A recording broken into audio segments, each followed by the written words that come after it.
ആഭ്യന്തര കലാപം കൂടി ഇതിനകത്ത് മാറ്റർ ആകുന്നു. ഇമ്രാൻഖാനെ തിരിച്ചു വിളിക്കണമെന്ന് ആവശ്യപ്പെട്ടുകൊണ്ട് തെഹ്രീകെ ഇൻസാഫെ പ്രവർത്തകർ നിരത്തുകളിൽ നടത്തുന്ന പ്രതിഷേധം ഒരു വശത്ത്, ബലൂചിസ്ഥാന്റെ ആക്രമണം മറുവശത്ത്, അസീം മുനീറിനെ മാറ്റണമെന്നുള്ളതും അസീം മുനീറിനെ അറസ്റ്റ് ചെയ്തു എന്നതടക്കമുള്ള വിവരങ്ങളും റിപ്പോർട്ടുകളും ഒക്കെ പുറത്തു വരുന്നതൊന്നും സ്ഥിരീകരിച്ചിട്ടില്ല എങ്കിൽ പോലും അപ്പോഴും പക്ഷേ പാകിസ്ഥാൻ പ്രകോപനങ്ങൾ അവസാനിപ്പിക്കുന്നില്ല, ആക്രമണങ്ങൾ അവസാനിപ്പിക്കുന്നില്ല എന്നുള്ളതാണ് ഏറ്റവും പുതിയ റിപ്പോർട്ടുകൾ. ഈ മണിക്കൂറുകൾ വരുമ്പോൾ അതിലൊന്ന് ഉറിയിൽ നിന്നുണ്ടായിരിക്കുന്ന ആക്രമണം, ഷെല്ലിംഗ് തുടരുമ്പോൾ അതിനകത്ത് ഗ്രാമീണയായിട്ടുള്ള ഒരു യുവതി മരിച്ചതായിട്ടുള്ള വാർത്തകൾ വരുമ്പോൾ അമൃത്സറിൽ നിന്നുള്ളത്, അമൃത്സർ ഭരണകൂടം കൃത്യമായിട്ടുള്ള നിർദ്ദേശം വരുന്നു, ബ്ലാക്ക് ഔട്ടിനുള്ള നിർദ്ദേശം ഉണ്ടാകും എന്ന് പറയുന്നു, അപായ സൈറൻ മുഴങ്ങുന്നു എന്നുള്ള ചില വിവരങ്ങൾ വരുന്നു. ഏതായാലും ജാഗ്രതാ നിർദ്ദേശം അമൃത്സറിൽ വരുന്നു. പഞ്ചാബും രാജസ്ഥാനും ലക്ഷ്യമിട്ടുള്ള ആക്രമണങ്ങൾ ഇന്നലെ നടക്കുകയും ഇന്ത്യയുടെ വ്യോമസേന പ്രതിരോധ സംവിധാനം അത് നിർവീര്യമാക്കുകയും ചെയ്തതാണ്. രാകേഷ്, ഉറിയിൽ നിന്നുള്ള വാർത്ത, അമൃത്സറിൽ നിന്നുള്ള വാർത്ത, ഇന്ത്യ തയ്യാറെടുക്കുന്നു, ഇന്ത്യ കണ്ണ് തുറന്നിരിക്കുന്നു എന്നുള്ളത് തന്നെ വ്യക്തമാക്കുന്ന കാര്യങ്ങൾ കൂടിയല്ലേ? ഏത് തരത്തിൽ പാകിസ്ഥാന്റെ തുടർ നീക്കങ്ങളിൽ തടയിടാൻ കൂടിയാണ് ഇന്ത്യ ശ്രമിക്കുന്നത്? അപ്പോഴും ഈ മിനിറ്റിലും നമ്മൾ നടത്തിയത് പ്രത്യാക്രമണമാണ് എന്നുള്ളത് കൂടുതൽ സ്ഥാപിക്കുന്ന രീതിയിലേക്ക്, സ്ഥിരീകരിക്കുന്ന രീതിയിലേക്ക് തന്നെ കാര്യങ്ങൾ പോകുന്നു. ഇന്ത്യ ഏതെങ്കിലും തരത്തിലുള്ള ഒരു ആക്രമണം ഇപ്പോൾ നടത്തുന്നതായിട്ടുള്ള വിവരങ്ങളും റിപ്പോർട്ടുകളും ഒന്നും പുറത്തു വരാത്ത സാഹചര്യത്തിൽ കൂടി അപർണ, ഇപ്പോൾ ഈ ഘട്ടത്തിൽ കൂട്ടിച്ചേർക്കാനുള്ള പ്രധാനപ്പെട്ട വാർത്ത, ഇന്നലെ പാകിസ്ഥാൻ നടത്തിയ ആക്രമണത്തിന്റെ കൂടുതൽ വിവരങ്ങൾ ഈ ഘട്ടത്തിൽ പുറത്തു വരികയാണ്. അതായത് 45-ലധികം ഡ്രോണുകൾ ആണ് പാകിസ്ഥാൻ ഇന്ത്യയിലേക്ക് അയച്ചത് എന്നതാണ് ഈ നിമിഷത്തെ ഏറ്റവും പ്രധാനപ്പെട്ട വാർത്ത. 45 ഡ്രോണുകളും സുരക്ഷാ സേന സൈന്യം തകർത്തു എന്നുകൂടി ഇപ്പോൾ അറിയിച്ചിരിക്കുകയാണ് സേനാ വൃത്തങ്ങൾ. അതായത് അത് ജമ്മു കശ്മീരിൽ മാത്രം ഒതുങ്ങുന്നില്ല. ശ്രീനഗർ മുതൽ കശ്മീർ തൊട്ട് താഴെ ഗുജറാത്തിലെ ഭുജ് വരെയുള്ള കേന്ദ്രങ്ങൾ, ലഡാക്ക് മുതൽ ഭുജ് വരെയായി 45 ഡ്രോണുകൾ തകർത്തു എന്നാണ് ഇപ്പോൾ പറയുന്നത്. മാത്രവുമല്ല, ലേയിലെ സൈനിക താവളം, സൈനിക കേന്ദ്രം തകർക്കാനുള്ള ലക്ഷ്യം പാകിസ്ഥാന്റെ ഭാഗത്തുനിന്നുണ്ടായി, അതും തകർത്തു, ആ നീക്കവും തകർത്തു എന്നാണ് ഇപ്പോൾ സേനാ വൃത്തങ്ങൾ വ്യക്തമാക്കിയിട്ടുള്ളത്. അതായത് വലിയ രീതിയിലുള്ള ആക്രമണം പാകിസ്ഥാന്റെ ഭാഗത്തുനിന്നുണ്ടായി, അതെല്ലാം തന്നെ ഇപ്പോൾ തകർത്തിരിക്കുന്നു എന്നാണ് ഇപ്പോൾ സേനാ വൃത്തങ്ങൾ സൂചിപ്പിക്കുന്നത്. അതായത് 45 ഡ്രോണുകൾ ഒരേ സമയം, ഏതാണ്ട് രാത്രി 8:30 ശേഷം 10:30 വരെയുള്ള ഈ സമയത്ത് ഇന്ത്യയിലേക്ക് പാകിസ്ഥാൻ അയച്ചു. അത്തരത്തിൽ വലിയൊരു ആക്രമണ പദ്ധതി, പാകിസ്ഥാന്റെ അത്തരത്തിലുള്ള നീക്കം ഇന്ത്യ തകർത്തു എന്നാണ് പറയുന്നത്. രാവിലെ ഏതായാലും ജമ്മുവിലാണ് ഇത്തരത്തിൽ വീണ്ടും പാകിസ്ഥാന്റെ ഭാഗത്തുനിന്ന് പ്രകോപനമുണ്ടായത്. അവിടെയും 4:15 മുതൽ ഏതാണ്ട് 4:30 വരെയാണ് ഈ ഡ്രോണുകൾ വർഷിച്ചത്. അതും അനിഷ്ട സംഭവങ്ങൾ റിപ്പോർട്ട് ചെയ്തിട്ടില്ല. അതിനെയും തകർക്കാൻ സേനയ്ക്ക് സാധിച്ചിട്ടുണ്ട്, നമ്മുടെ സംവിധാനങ്ങൾക്ക് സാധിച്ചിട്ടുണ്ട്. പക്ഷേ അതൊഴിച്ച് മറ്റിടങ്ങളിലൊന്നും തന്നെ അത്തരത്തിൽ ഇതുവരെ പാകിസ്ഥാന്റെ നീക്കമുണ്ടായതായി വിവരങ്ങളില്ല. അതുകൊണ്ട് തന്നെ രാത്രിയിലേതുപോലെ അല്ല ഇപ്പോഴത്തെ സാഹചര്യം എന്ന വിവരങ്ങൾ കൂടി പുറത്തു വരികയാണ്. ജമ്മു കശ്മീരിലാണ് ഏതായാലും ഇപ്പോൾ പ്രധാനമായും പാകിസ്ഥാൻ ഇന്ന് രാവിലെ ആക്രമണം, ഡ്രോൺ അയച്ചുകൊണ്ടൊരു നീക്കം നടത്തിയിട്ടുള്ളത്. പതിവ് പോലെ അതിർത്തിയും അപർണ ചോദിച്ചതുപോലെ സംഘർഷം രൂക്ഷമായി തന്നെ തുടരുകയാണ്.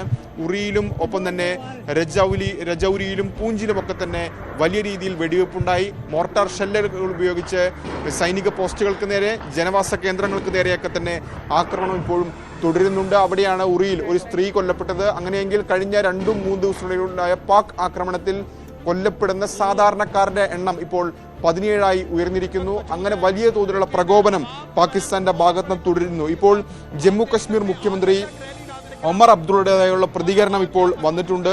ജമ്മുവിലേക്ക് ഈ ഘട്ടത്തിൽ തിരിക്കുന്നു എന്നാണ് അദ്ദേഹം വ്യക്തമാക്കിയിരിക്കുന്നത്. അവിടെ പാകിസ്ഥാന്റെ ഡ്രോൺ അറ്റാക്കുകൾ എല്ലാം തന്നെ, ഡ്രോൺ ആക്രമണം എല്ലാം തന്നെ സൈന്യം തകർത്തിട്ടുണ്ട്. അപ്പോൾ ആ പ്രദേശങ്ങളിലേക്ക് പോകുന്നു, അവിടെ പോയി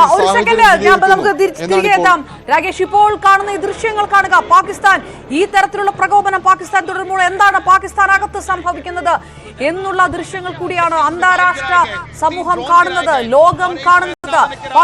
ഇമ്രാൻഖാന്റെ മോചനം ആവശ്യപ്പെട്ടുകൊണ്ട് തെഹ്രീകെ ഇൻസാഫെ പ്രവർത്തകർ പുറത്ത് നടത്തുന്ന പ്രതിഷേധ പ്രകടനങ്ങളുടെ ദൃശ്യങ്ങളാണ് ഈ പുറത്ത് വന്നുകൊണ്ടിരിക്കുന്നത്. ഒരു വശത്ത് ബലൂചിസ്ഥാന്റെ ആക്രമണത്തിൽ പതറുന്ന പാകിസ്ഥാനാണ്, മറുവശത്ത് പാകിസ്ഥാന്റെ ആഭ്യന്തര രാഷ്ട്രീയ വിഷയങ്ങൾ. ഈ നടത്തുന്ന നീക്കങ്ങൾ അത് പാക് ജനതയ്ക്ക് അനുകൂലമായിട്ടുള്ള ഒരു കാര്യമല്ല എന്ന് അതിനകത്തുനിന്ന് തന്നെ അഭിപ്രായം ഉയരുന്നു എന്ന് വേണ്ടേ മനസ്സിലാക്കാൻ.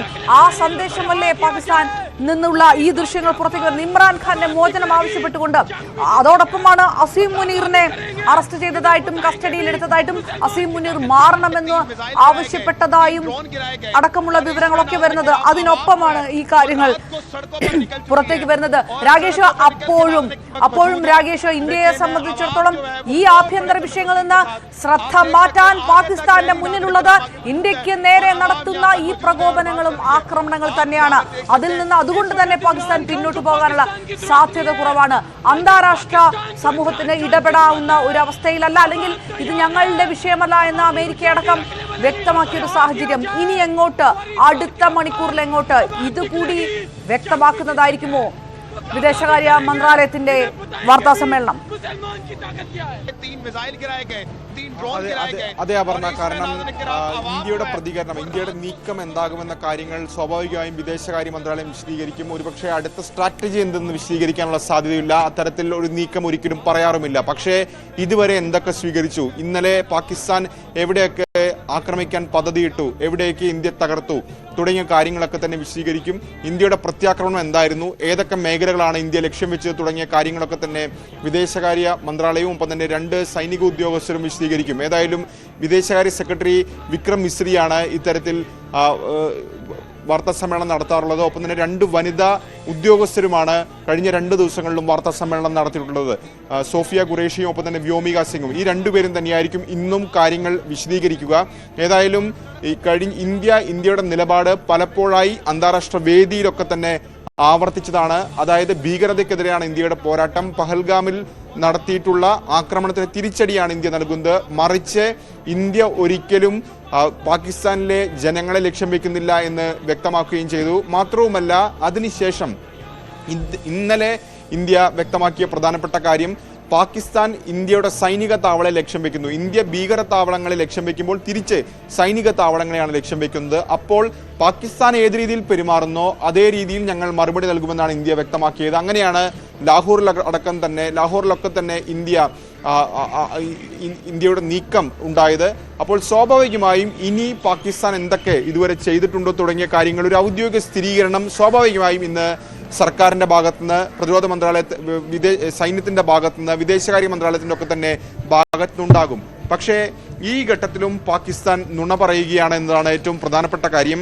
അത് പുതുമയുള്ളതുമല്ല. ഇന്നലെ ഇത്തരത്തിൽ ഡ്രോണുകളൊക്കെ തന്നെ അയക്കുമ്പോൾ പോലും പട്ടാൻകോട്ടിലേക്കും ശ്രീനഗറിലേക്കും ഒന്നും ഡ്രോൺ അയച്ചത് ഞങ്ങളല്ല എന്ന പ്രതികരണമാണ് പാക് സർക്കാരിന്റെ ഭാഗത്തുനിന്ന് രാത്രിയോടുകൂടി ഉണ്ടായത്. ഇന്ത്യ പ്രത്യാക്രമണം തുടങ്ങിയതോടെ, തിരിച്ചടി തുടങ്ങിയതോടെയായിരുന്നു അത്തരം പ്രതികരണങ്ങൾ പാക് നേതാക്കളുടെ ഭാഗത്തുനിന്ന് ഉണ്ടായത്. ഇപ്പോഴും പാകിസ്ഥാൻ ആ നടപടി അല്ലെങ്കിൽ അത്തരം പ്രതികരണം ആവർത്തിക്കുകയാണ്. ഇപ്പോൾ US പാകിസ്ഥാൻ അംബാസഡറുടെ പ്രതികരണമാണ് വന്നിട്ടുള്ളത്. അതായത് പാകിസ്ഥാൻ പ്രകോപനം പാകിസ്ഥാൻ തുടരുന്നില്ല എന്നാണ് US പാക് അംബാസഡർ വ്യക്തമാക്കുന്നത്. മറിച്ച് ഇന്ത്യയാണ് ഇത്തരത്തിൽ ആക്രമണം നടത്തുന്നെന്ന പതിവ് വാദം പാകിസ്ഥാൻ ആവർത്തിക്കുകയും ചെയ്യുന്നു. അതാണ് ഇപ്പോൾ പാകിസ്ഥാന്റെ ഭാഗത്തുനിന്നുള്ള അല്ലെങ്കിൽ US പാക് പ്രതിനിധിയുടെ ഭാഗത്തടക്കം പ്രതികരണം വരുന്നത്. അതായത് പ്രകോപനം ഒരു വശത്ത് തുടരുന്നു, പക്ഷേ ഞങ്ങളല്ല ഒന്നും ചെയ്യുന്നെന്ന പതിവ് പല്ലവി പാകിസ്ഥാൻ ഈ ഘട്ടത്തിലും ആവർത്തിക്കുകയാണ്.